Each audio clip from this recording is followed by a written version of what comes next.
Wow, where do I start after that performance? I think first and foremost, fair play to Oxford United, your players and your supporters. You thoroughly deserved to take all 3 points today, and that was a huge game for you in the battle for championship survival. And from one fan to another, I hope you stay in the division this season. For Watford, though, it was embarrassing. It was shocking, disgraceful, abhorrent. And the scenes that in the end, from the away end towards the players and then the players towards the fans, is not something I want to see. But it's the reality. It's where we are right now as a football club. There's question marks now being asked over Ed Still and his future. And I feel like the Potso virus has seeped down into the fan base. We can't win anymore. For those fans calling for the sacking of Ed Still, my question to you is give me the name of the person you would hire next. And for those fans who want to stick with Ed Still, what positives have you seen in the last few weeks and months? It feels like we're in a catch-22 situation. I don't know where we go from here. I really don't. I can't see us actually winning another game this season. I'd love to be proved wrong. Of course I would. But it feels like everyone has packed their bags, zipped up their suitcases, and is on the flight from London Heathrow to the Maldives at the start of May. I can't believe it. I cannot believe it. I'm lost for words. Now, lots of people have to take responsibility for this afternoon's performance. The players, of course, have to. They are highly paid professional footballers. Ed Still, as the head coach, of course, has made many mistakes today. I was not happy with his starting 11. To see Kayembe and Nompoli's Mendy in midfield, I thought was a little bit strange. Luka Kiramgard up front again, given his scoring record recently, was baffling to me. But when you even take all them factors aside, the injuries as well, there's only one person who should take responsibility for our situation, and that is the owner, Gino Pozzo. We have to make that very, very clear.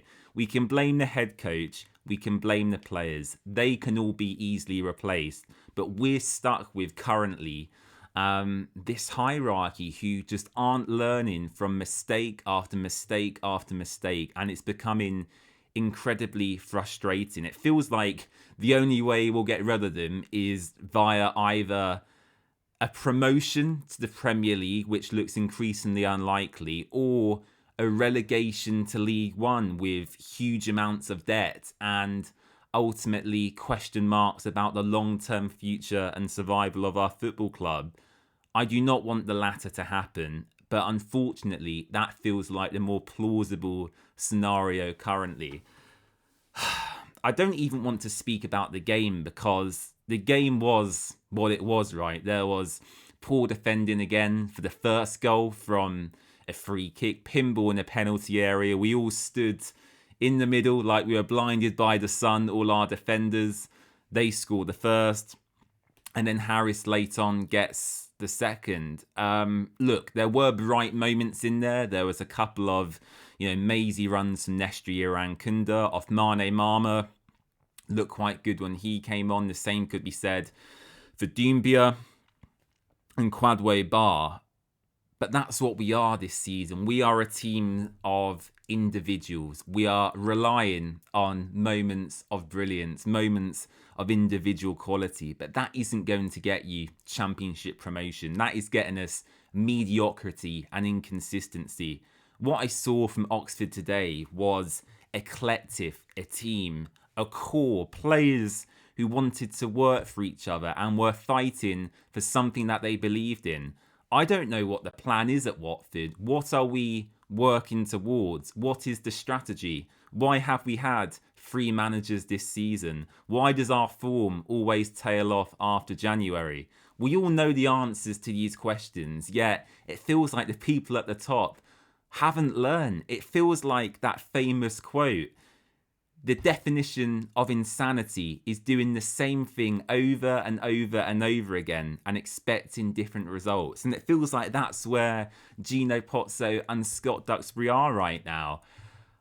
I do fear for Ed, and when I look at the fixtures to come, which there aren't many left to be quite truthful, Sheffield United, West Brom, Middlesbrough and Coventry, where can you see the win coming from? Where can you see our next 3 points coming from? There is one player I want to give credit to today, and that's not for his on-pitch performance, but more so for what he did after the game, and that is Matty Pollock. He sought out Adam Jury at the Watford Observer and issued an apology to all Hornets fans after the performance. That is what I would want my captain to do. Not disappear down the tunnel, but come out, front the fans, and speak publicly about why we're in this situation.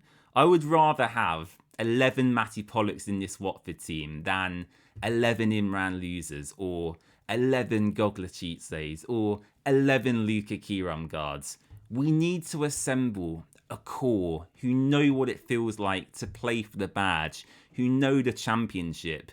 This group is a mismatch. We have too many foreign players who have never been in England before. We have too many loanees who are only just experiencing their first taste of Premier League football. And we have too many young players who, don't get me wrong, have sky-high potential, but right now are not delivering on that. I really hope they'll learn lessons in the summer and get this right, because I fear next season, if it goes badly wrong, it really will go badly wrong. And when I say that, I mean, relegation to League One. I'll leave it there for today. Thank you for watching. 4 games to go. Enjoy it as much as you can. The World Cup in the summer to come. Hopefully we can all forget this disaster ever happened for a few months and enjoy the sunshine. But at the moment, I fear for Ed still, and I just hope for our sake and for his sake he can turn this sinking ship around. Thank you for watching, and I'll see you again soon. Bye bye.